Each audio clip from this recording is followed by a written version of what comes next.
Hello and welcome to the WateReuse Arizona section webcast for April 16th, 2015. This is Tim Tomyer, past president of WateReuse Arizona and our guest speaker for today.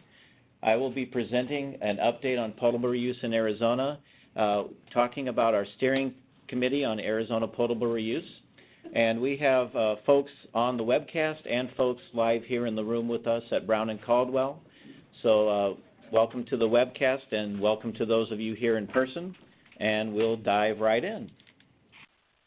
When we talk about potable reuse in Arizona, we are referring to a conversation that's been ongoing for a number of years, and the nature of that conversation has changed over time. Potable reuse used to be something we really didn't talk about, at least as anything in the very near future. It was always something that was way out in the future, when we had some kind of water supply gap that we tried to push out as far as we could. Well, in reality, that water supply gap for some communities is getting closer and closer in time, and potable reuse is something that is really being seriously considered, not just in Arizona, but in other communities, and in fact, is being implemented in parts of the U.S.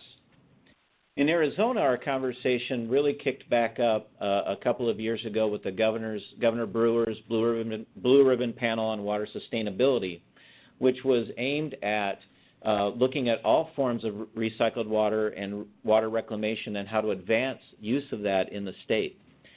It came up with a number of recommendations for implementation of expanded recycled water, one of which was Item B3, which was looking at facilitating indirect potable reuse. And that recommendation from the Blue Ribbon Panel called for the formation of a steering committee to look at IPR and be advised by a number of advisory panels on different subject matters that were pertinent to IPR, and then eventually promulgate a request for either law or regulation that would be required to create a path forward for potable reuse. Knowing that the state agencies have their regular requirements they have to meet and that they had about 30 items that the Blue Ribbon Panel asked to be done, WateReuse Arizona made an offer to ADEQ, ADWR, and the Corporation Commission to take on the steering committee for potable reuse.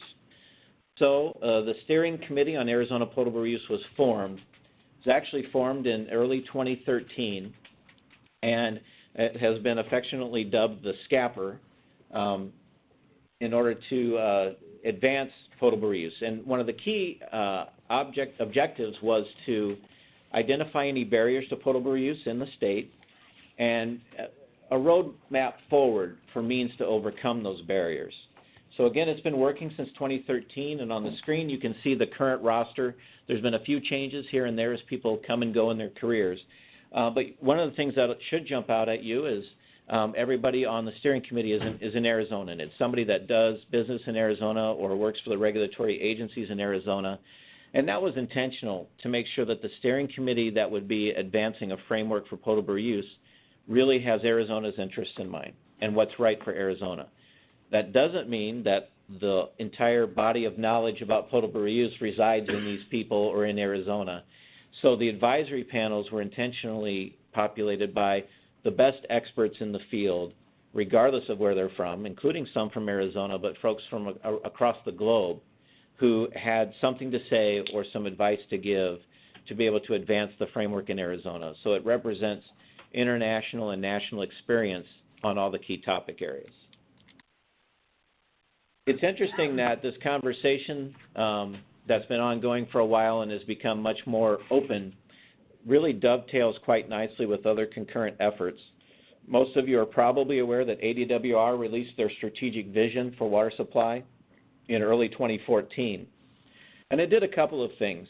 One of the things is it identified that there is, from a mass perspective, a water supply gap in Arizona in the future, on the magnitude of 0.9 to over 3 million acre-feet per year, depending on how far out you're looking in the future. There's a delta there. There's a gap between the supplies we have in the state and the demands that we're projecting to have. It did take potable reuse to a level that the conversation had never been in Arizona when it made the statement that direct potable reuse for drinking water will be required. That's a statement in the ADWR vision that you will not see in any earlier documents.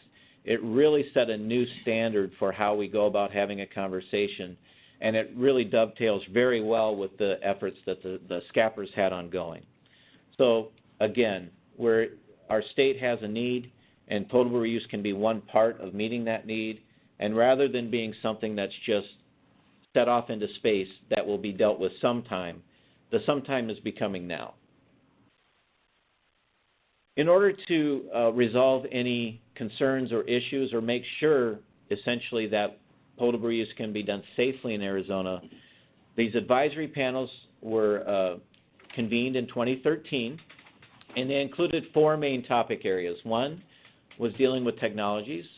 There was also a workshop on public acceptance, one on an effort on emerging contaminants or unregulated contaminants, and also a workshop on water quality regulations. Beginning with the treatment technologies, we as an industry very well understand that we have treatment technologies that can do wonderful things. We certainly have the technical capabilities to take wastewater effluent and treat it to the level where it's safe for human consumption. We do have some questions about how do we monitor those systems, how robust do they need to be, how resilient and reliable do they need to be in a potable reuse scenario. But we definitely know that we have the capabilities. One of the outcomes of the treatment technology workshop was to not only identify those technologies and provide the case studies that allow us to employ them with confidence in a potable reuse scenario, but it was also to assure that Arizona's framework would have flexibility in it. When you look around the country at how potable reuse is being done and being implemented, it generally follows what we can call the industry standard, a full advanced treatment, which includes some type of pretreatment, most often microfiltration, followed by reverse osmosis and advanced oxidation. This is a very robust treatment train. There are certainly some variations in it on how you're going about doing it, but the kind of the core vehicle of it is the RO, the membrane that allows us to remove the constituents of concern that we're looking at. In many settings, that's a very robust train that also is very implementable, especially in a coastal setting where you have very good mechanisms to manage the brine that's result. When you have reverse osmosis, you're generating a brine, and you have a couple of options with what you do with that. One is to dispose of that brine. The other is to further refine that brine and mine more and more water out of that brine until you eventually get to what we would dub a zero liquid discharge, or a very minimal liquid stream. In a coastal environment where some of the DPR advances are occurring, that is handled by discharge to the ocean, and these are existing facilities, these are permitted facilities, so it can become a pretty straightforward implementation. In parts of West Texas, the brines are being disposed of in natural water bodies that are more saline than the brine itself. So if your geography is such that you are lucky and have a natural surface water that's already saltier than your brine, then that becomes a pretty straightforward approach. In Arizona, we're not blessed with an ocean nearby, and we have this challenge of dealing with the brine. So one of the biggest technology challenges before us is, do we have better brine management strategies, brine recovery strategies, or do we have alternative treatment trains that could be used to still produce reliable, resilient, and safe potable water from a potable reuse scenario without generating the brine? So there's work that's been ongoing looking at variations of biological filtration, ozone biofiltration, chemically enhanced biofiltration, in order to identify alternative trains to full advanced treatment that might be more readily implementable in Arizona.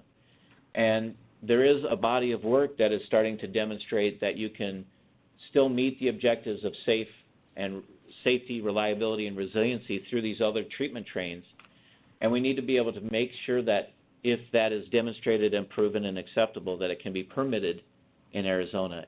And we're not alone in looking at that challenge. Other inland geographies that are looking at potable reuse share that same desire. When we talk about water quality outcomes, we had a workshop that really just wanted to open the door to what would a regulatory framework look like for potable reuse. And I'll pause there for a second to say that we already have one in Arizona. One of the things that we really need to recognize is that indirect potable reuse is already occurring in Arizona. We have a regulatory framework in the form of the Aquifer Protection Permit Program that facilitates that. Now, as we move forward, it's becoming more and more of a connection between the recharge we're doing in the aquifer and the production we're doing for potable supply out of wells. But it is a variation of indirect potable reuse. It's just becoming more and more tied together of where the recharge is occurring and where the recovery is occurring. One of the first steps of the SCAPR was to say, well, let's not screw that up. Let's make sure that as we advance a framework that might allow other opportunities, including perhaps direct potable reuse, we don't do anything to dislodge this management strategy we've had in Arizona for so long that's worked so well. When we look at direct potable reuse, we found our first barrier, and it didn't take long to find. Our first barrier is direct potable reuse is prohibited in Arizona. Insert laughter here, just kidding. So we know that we have to do something at the regulatory level in order to create a path forward on DPR. We also know that the answer is not going to be, please remove the prohibition without us being able to put forward something in its place, the regulatory framework, the rules of the game, the regulatory requirements that would need to be established to do direct potable reuse. So in our water quality framework workshop, we had some objectives. We wanted to make sure that if we create a path forward on potable reuse, IPR and or DPR, that it's permittable, meaning that the regulatory agencies have confidence that if the requirements are met, that they can issue a permit and that it will provide safe water. That it has that flexibility to allow the treatment options that we know can be capable of doing potable reuse in Arizona, but allow the communities to do it in the manner that best suits them, whether that's full advanced treatment or whether that's biological filtration or some variation thereof. We wanted to then take a step toward, okay, what would the criteria look like for potable reuse in Arizona? What are the things you have to establish to make this framework? And what I'll say is, I'll describe them in a moment, but what I'll state is that this workshop didn't get us there. We didn't come out of this one-day workshop with, here's the criteria, here's the rules of the game. And nor did we feel compelled that we had to do it at that moment, because in Arizona right now, while we have IPR projects in place and on the books and coming, we don't have anybody quite yet looking at DPR, or implementing DPR, trying to implement it. There are certainly folks looking at it. So we have the luxury of some time that some of our neighboring states don't have. And we want to fill that time with the research and the investigations necessary to have the best informed framework we can when the time is right. So some of the questions we have are, how do you protect public health? Because one of the biggest concerns is pathogens. It's different than it's a bit different than a normal water treatment scenario where you have a broad range of constituents of concern. Your concern is a bit elevated in a DPR scenario, and it's mostly elevated with respect to pathogens, the acute breakthrough that you could have that could cause an issue. So in most frameworks, when we studied the frameworks for potable reuse in other geographies, we're looking at setting criteria for log removals, which is, every log is a power to the 10 removal of something from the source water. And they usually center on virus, Giardia, and Cryptosporidium, and setting different log removal requirements for each. The California framework's a bit emerging now. Typically there's a recognition if you're doing prudent steps to treat for Cryptosporidium, Giardia comes along for the ride, and you don't need to have a separate criteria necessarily for that, but they're also looking at a total coliform criteria. So the rules of the game are changing, and they're different in every state or geography. We just have to figure out what's best for Arizona. I'll talk about a timeline for that in a few minutes. This issue of barriers in a direct potable reuse scenario, which is no different than typical drinking water treatment, you want to have multiple barriers. You want to have more than one process that addresses each issue of concern, so that if you did have a failure in one of those processes, it's being picked up or treated by one of the other processes. We have to determine what is the bare requirements for DPR or for potable reuse in order to make sure that we're providing those multiple barriers, and then that's supported by monitoring. We have a lot of monitoring that we do in our current treatment systems, but a lot of it focuses on the end of pipe or the end of the process. Are we on spec? Are we off spec? Before it's getting released to the system. In a potable reuse scenario, we're looking at more of what we call a critical control point monitoring, where there would be much more monitoring throughout the process for each unit that's doing its job, making sure that it's performing to specification, in addition to the end of pipe monitoring. There's a lot of research work going on to this issue right now for these other communities that are doing potable reuse that we'll be able to benefit from in setting a standard. And then finally, diluent water. And this is the one that I think is the most interesting story. There's just a gut level presumption that if you're doing potable reuse, that you would do all this advanced treatment and you would produce this very high quality water, and then you would blend it with some other traditional water supply and then run it through the potable treatment plant again. And so that gut level reaction has led to permits that are being issued on a case-by-case basis that include dilution. And the way the science behind setting the percentage of dilution runs something like, well, we think 50-50 is a good place to start. So then you find, okay, that becomes the minimum requirement, 50-50 advanced treated water to some other water supply, which invariably is dirtier and not as well treated as the advanced treated water you just spent all your money on. Well, you run into a place like Big Spring, Texas, which has a DPR train online, and they say, okay, let's do 50-50, and they say, we don't have that much other water. We wouldn't be doing DPR if we had a whole bunch of water. So then the regulatory agency says something like, well, how much you got? And they say, well, we could probably do 80-20. Okay, that's your requirement. You're required to do 80-20. It is almost that level of science. I think we can do better when we put our framework together, and I think we need to also entertain the notion that it could be zero. Emerging contaminants is interesting. It's a challenge we're facing not just in potable reuse, not just in reuse. It's throughout the water cycle. We have emerging contaminants or unregulated contaminants, things that we can measure but we don't know what they mean.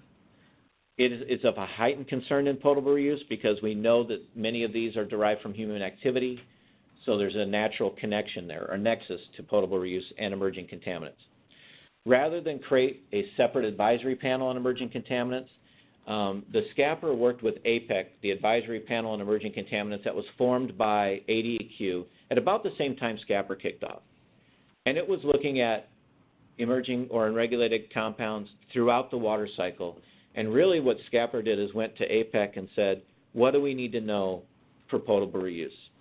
And so we've worked closely with that group, and in fairness, there's actually a fair amount of overlap between members of that SCAPR panel and members of the APEC. You know, these are people with the expertise necessary to work on both questions.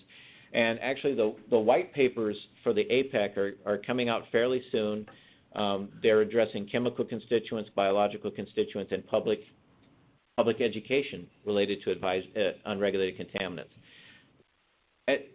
Long story short, in a potable reuse scenario, even though we are detecting unregulated contaminants, for the most part, they're not at levels that would be of a health concern, but they're certainly there from a public acceptance level of concern.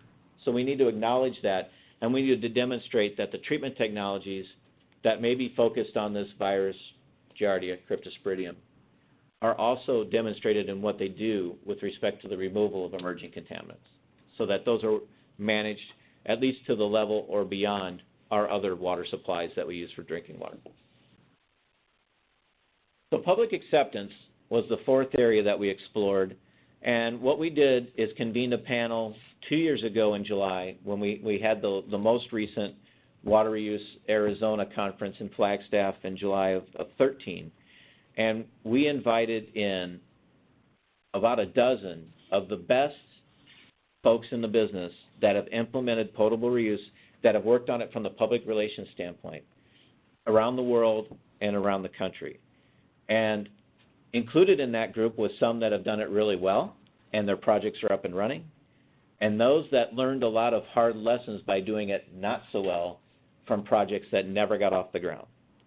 Because we wanted to learn the best and the worst of what they did so that we could put together the best practices that Arizona communities could use for potable reuse. They came up with a number of good advice. Summarized on the slide are some of the key elements. One was building trust. You don't build trust overnight when you're the utility, and you don't build trust overnight when you're trying to do, if the first conversation you're going to have with your customers is, we want to do potable reuse. You need to have a continuing conversation with your customers so that they have trust in the utility, which means it's got to be continuous. You can't get what you want from them, then go silent for 5 years, and then come back again with asking them for the next thing you need. Having a structure and a timeline for decisions. This is one that I think we've all had an experience where we've invested a lot of time in a governing body or a board of directors who we want to make a decision. And we spend a lot of time educating them about the issues, getting them to understand why this was the recommended path forward. And about the time they're ready to, you're ready to call that vote, you have an election that occurs, half of that board turns over, and you're starting fresh with a different batch who probably want to do the opposite of the person they just replaced. So if they were ever in favor of it, they're going to be against it. So that discipline and that structure and the timeline is something to consider and plan accordingly.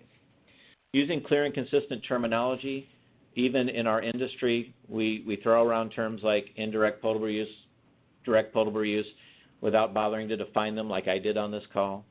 And we, in reality, there's actually a spectrum between indirect and direct, and so now we're saying things like very direct, direct, and indirect, indirect, and it's difficult for us to even have this conversation and know what we're all saying. It's even more difficult with the public. So we need to work on that, and there are some materials out there that can help us have that conversation. And recently we worked with AMWA in one of their blog posts to help try to get some terminology out there. But it takes us all to kind of work together on that. Making a compelling case for the investment. When we talk about potable reuse, we're often more concerned about how do we prove that it's safe versus how do we demonstrate or how do we talk to the public about why we're doing what we're doing? What is the need that we're trying to meet, and why is this the best path forward? As they say, when you get on the airplane, they don't sit there and brief you about all the things that could go wrong with the airplane. They brief you on all the things they've done to make you safe and all the things that you need to do. It's a different way of having the conversation. We need to talk about why this is the investment that's right for the community. And finally, cultivating trusted community champions. This is people above and beyond the utility or the governing body. It's people who have a voice in the community that you want to bring on board early so they understand why you're doing what you're doing and can advance the message to the community to people that trust them. And I think I skipped over trusted experts. This means engaging a broad spectrum of people who have a stake in this, not just your engineers and your utility folks. It's public health officials. It's academics, people who have a perspective on this that the public will believe that they understand the issue and can and render a good judgment on it. What's interesting is the other option that they all said is you can just wait for a crisis to hit and then hope you can get your project permitted at the time. From DPR things in progress right now, probably most of them have done option 2, but I think moving forward it's on the radar far enough you probably want to go with option 1. To that end, WateReuse Research Foundation issued a research study on fostering public acceptance. There's a lot of good materials in this. This is available through the WateReuse Research Foundation. It just got published about a month ago. And it's not the end result. It sets a framework for you to have this conversation, both at a state level and at community level, and a lot of good guidance. And there's also collateral materials under development right now to support this type of conversation. Phase 1 key outcomes. Nobody in Arizona right now is walked up to ADAQ with their plans and specs to build a DPR treatment plant. But it's on the table in Arizona. It's being discussed. It's showing up on slides from communities who are looking at potable reuse. IPR is definitely in place and growing. Technology is not the biggest barrier. It has to be done well. We have to understand how to do it properly. But we have the technologies. We actually have the best practices for having the public acceptance dialogue. You just have to be willing to invest in it and take the time it will require to have that productive conversation. We still need that flexible regulatory framework, and that's some of the next steps of SCAPR, and we still have some unresolved questions. Even though DPR is delivering water to communities in Texas and other locations, we still have some questions on regulated contaminants and how to have that conversation. How do we properly do process monitoring and control? How do we deal with this brine issue, either through avoidance, through treatment technologies, or through how do we manage or dispose of it or recover more water out of it? And then the biggest question is, how do you define safe? Because at the end of the day, your conversation needs to end with, we are doing this for these reasons, and it will be safe. You got to define that, and you got to be able to state that. So some big white paper themes right now. Just like the APEC white papers, the SCAPR white paper is coming through fairly soon. It'll be released in May. We need to acknowledge that IPR in Arizona is ongoing.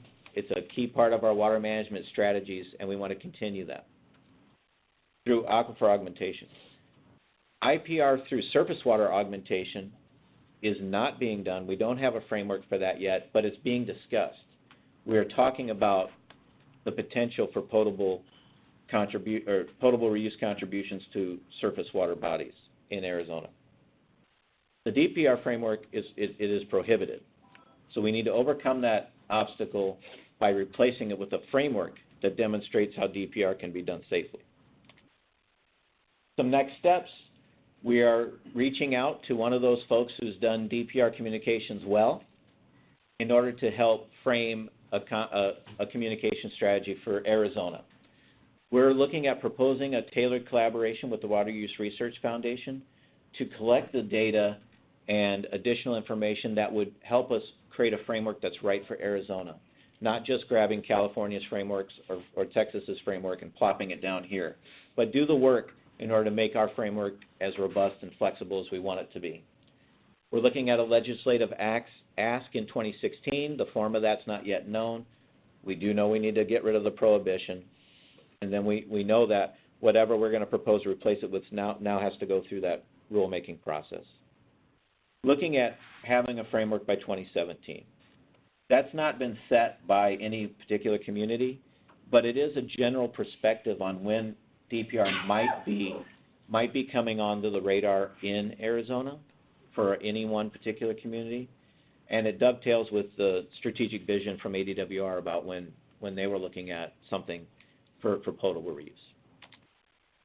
So, for context, I'll just use this slide to just share that we're not alone, and we're not even in first place in coming up with a potable reuse framework, which is a good place to be. California, a lot of work's going on in California. There was a Senate bill that called for a feasibility report on DPR by the end of 2016. A lot of the research being done right now was funded by a coalition that came forward to put money up to ask the tough questions and do the research to find the answers.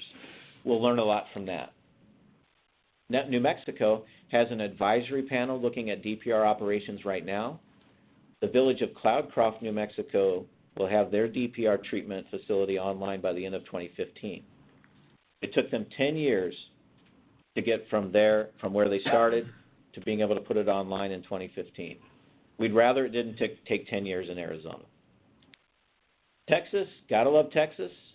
They have 2 DPR treatment plants in operation right now. They don't have a framework to regulate it, so it's been done through individual permits. And actually, it's not a bad way to go, because through that process of developing, working with Big Spring, working with Wichita Falls and others, there are others coming, they've been able to now work on some resource documents to help that framework along. There is a white paper on making a path forward for direct potable use in Colorado. That'll be coming out this summer, and there's a public meeting on that in late May. So Colorado, which wasn't on this map as of probably 6 months ago, is on the map now.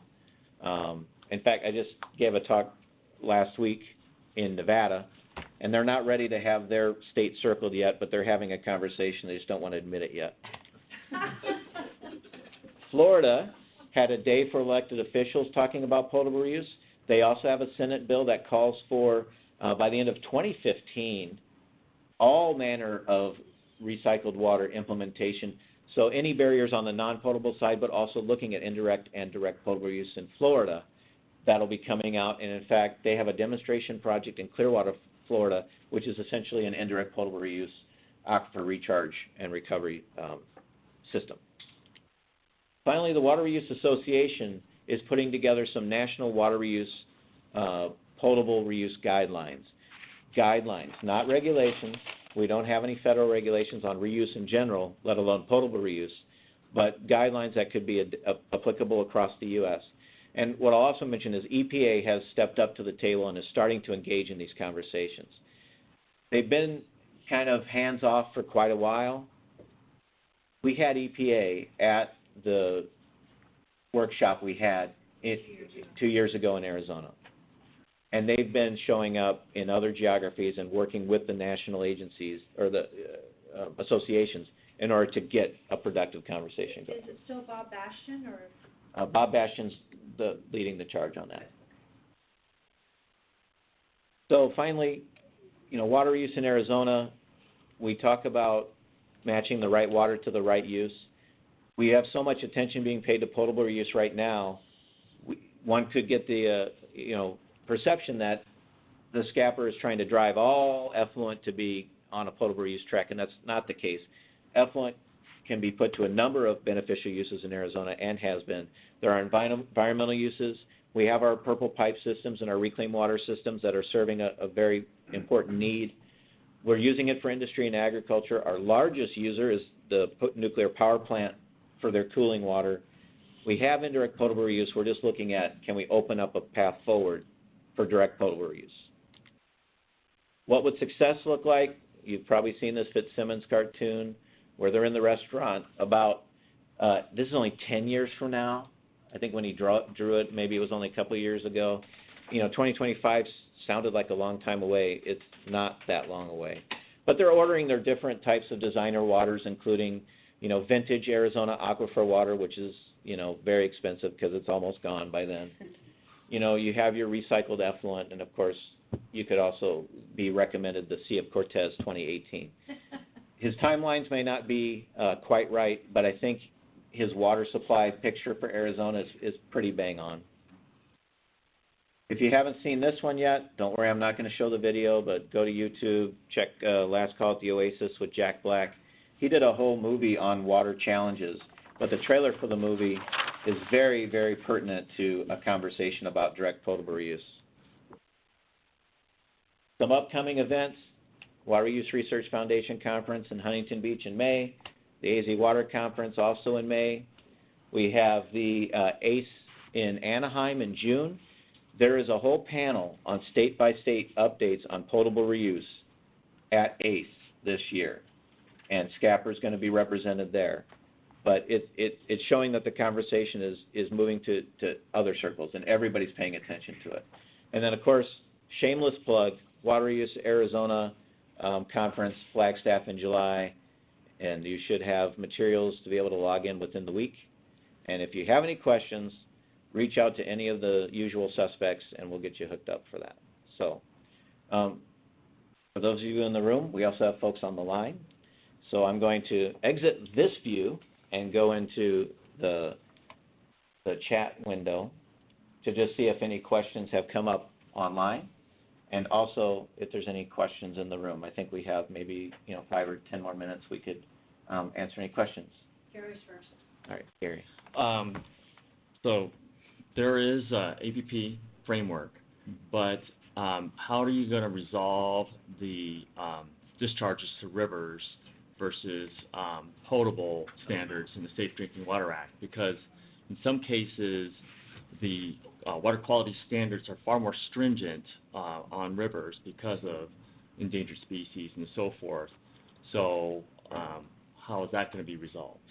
I don't have the answers for that. I mean, that's the right question, because when we talk about the ability to do IPR through aquifer recharge and recovery, we've got it. But the question of surface water augmentation is a question that we have probably done the least work on. We're probably closer to a framework for direct potable reuse than we are for one for surface water augmentation. But it is a key element of the next phase, is at least to tee that up and look at it. And that conversation could take the form of a natural river, like you're referring to. The conversation is also occurring with what, is effluent something that can play a role in the Central Arizona project? I mean, it's a question that comes up in hushed tones in the back of the room, right, and it hasn't been brought out on the table yet, but its time is coming. So I'm going to kick the can down the road. You're going to kick the can. I know. So I hear you. Why don't you go ahead and read the question, comment, and Guy, yes, that was Robin sneezing. Okay, so Guy Carpenter had a question from the webinar. Keep in mind the full log removal on the 12-10-10, so we're talking about this virus, Cryptosporidium and Giardia. National recommendation is achieved by MFRO AOP, so that's that full advanced treatment we were talking about. When we get to DPR, we also accommodate the log removal associated with aquifer retention in our treatment in Arizona. So there is recognition in many geographies that soil aquifer treatment does play a significant role in an IPR scheme. Research ongoing. So MBR, which could be, we're looking behind the fence now.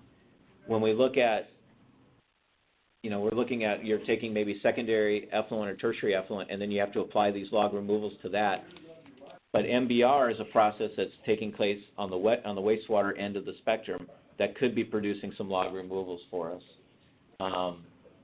And yes, so thank you, Guy. Those are all great fine points that we need to recall. It gives us, and what that does is it gives us more confidence, that we've been doing all along through aquifer recharge and recovery. It's not like we're missing the boat. And yes, so was that Robin sneezing hilarious? And the answer to that was yes. Yeah. Correct. Yeah. So, I'm so glad I can be of thank you, Robin. So, all right, Robert Hollander. Regarding surface water discharges, okay, here we go. Direct rebuttal to Gary Jen.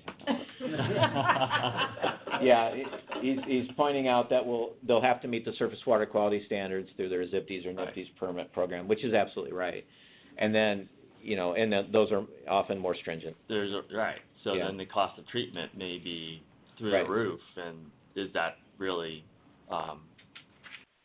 viable, or do we want to do that later out in the future? Right. I mean, that's what we're running into that. Now, I've been studying this issue for some time now, and that's one of the big barriers I'm finding, is that when you look at the treatment technologies, you're going to take it to that level to really super stringent. Mm-hmm. I agree with what Bob is saying, but I believe it at this point. Right. So there will be, as decisions go, and as they always have, you'll be comparing alternatives. And your alternatives will include, some other mysterious water supply we don't know or haven't identified or haven't built yet, versus various forms of potable reuse, which might include direct, might include aquifer recharge and recovery, might include some type of surface water augmentation. And you're going to look at costs or other factors.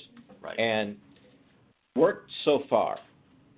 There's a study that recently came out comparing direct potable reuse, just the costs of DPR, to other alternative supplies. And DPR is cost competitive, if not less expensive, than many of the things it's often compared to.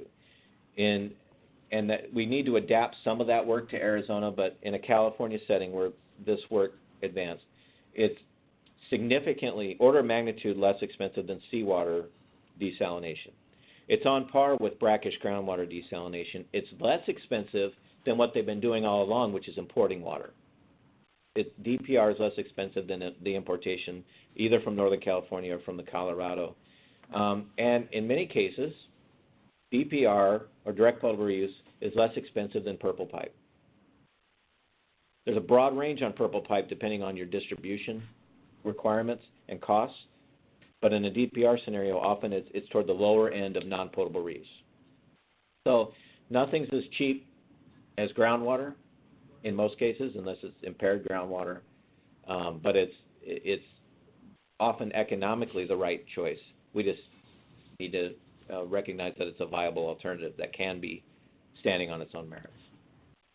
Robin? So I had another question, but I have a question to ask of Guy's next comment. My point is that MFRO-AOP by itself does not achieve 12 log removal without aquifer retention times in California. So if AZ adopts 12 log removal for virus, we are going to need more than that, or ozone biofiltration AOP. We won't have enough credit. So my question to that is 12 log removal a foreclosed limit? For California, that's where they're headed. That's where they're headed. It is not a limit outside of California unless we choose to accept that that's the right thing to do. So how high do we go with those two trains that are there without having to go back into the environmental barrier of the aquifer?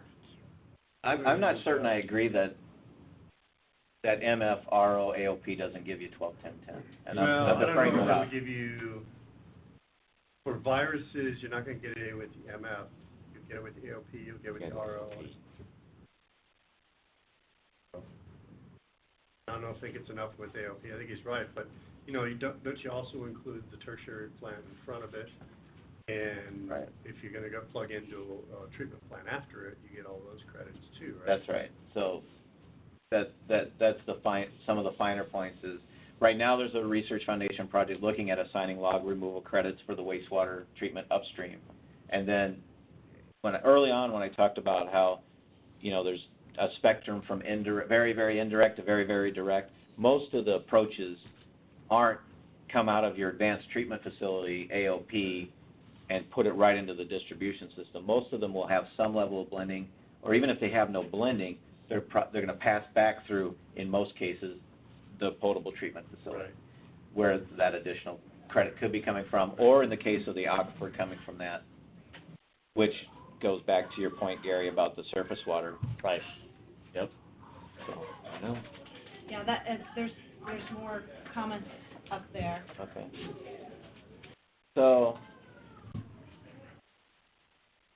So Guy mentions that National Water Research Institute came up with this as a national guideline. Again, that's a guideline. And whenever we're in a conversation that Jeff Mosier from NWRI is in the conversation, he'll always bring up salinity. And if we're not using RO, we're not dealing with the salinity issue. I think the counter-argument back is in Arizona is if you can always use RO to the extent you need to meet your salinity requirements, it's just whether or not it's required to be a barrier. It's a tool for removing TDS, in my opinion. It's more a tool for TDS than trying to hit microbiological. Right. It's not really the best tool for that. So, which comes to why Arizona needs a framework right for Arizona.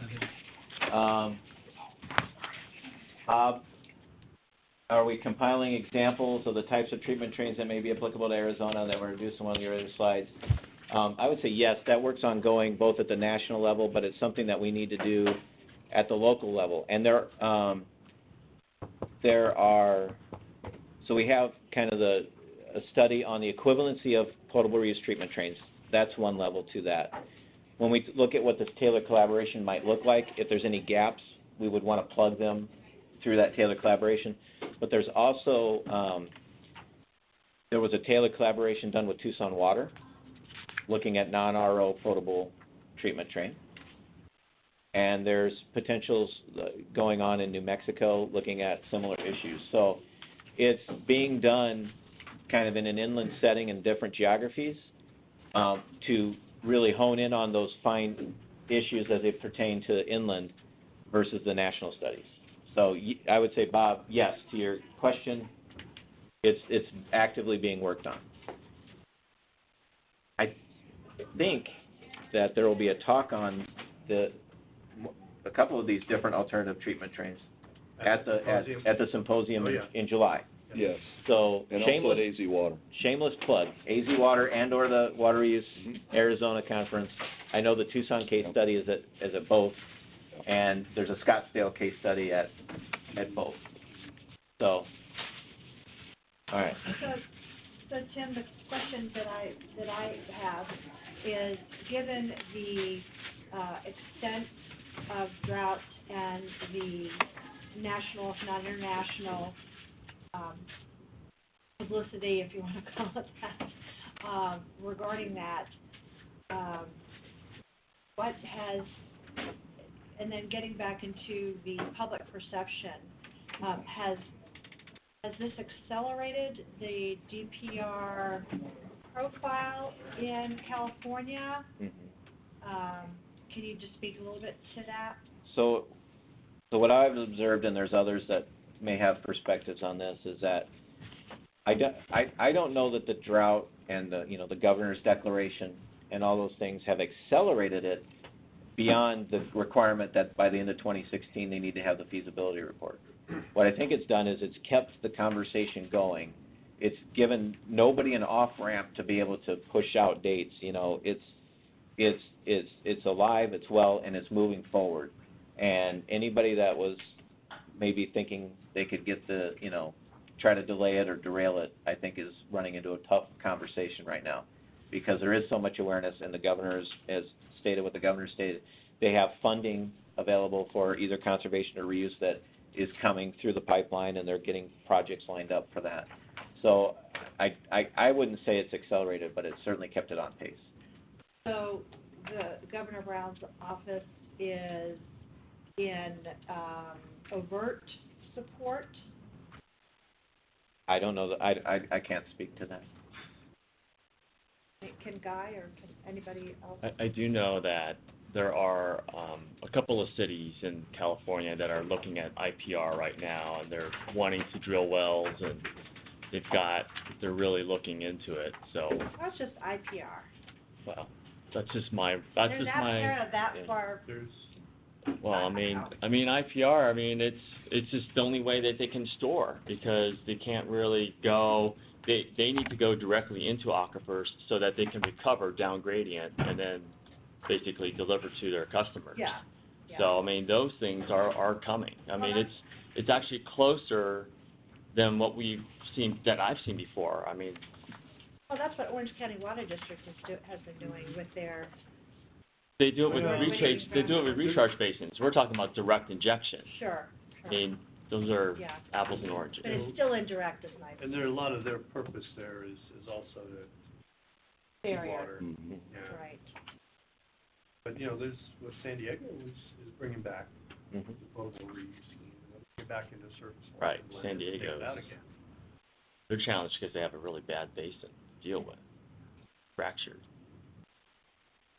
But I know sort of that northern Sacramento Valley area, they're really looking and pushing. So that's all I know.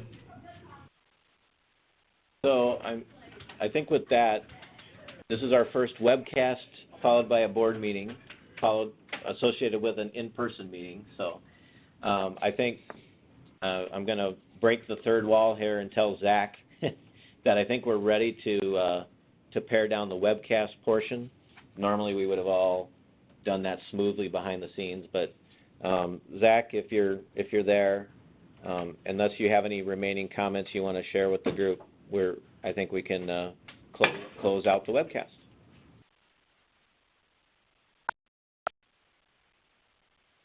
Good job, Tim. Thanks, Tim.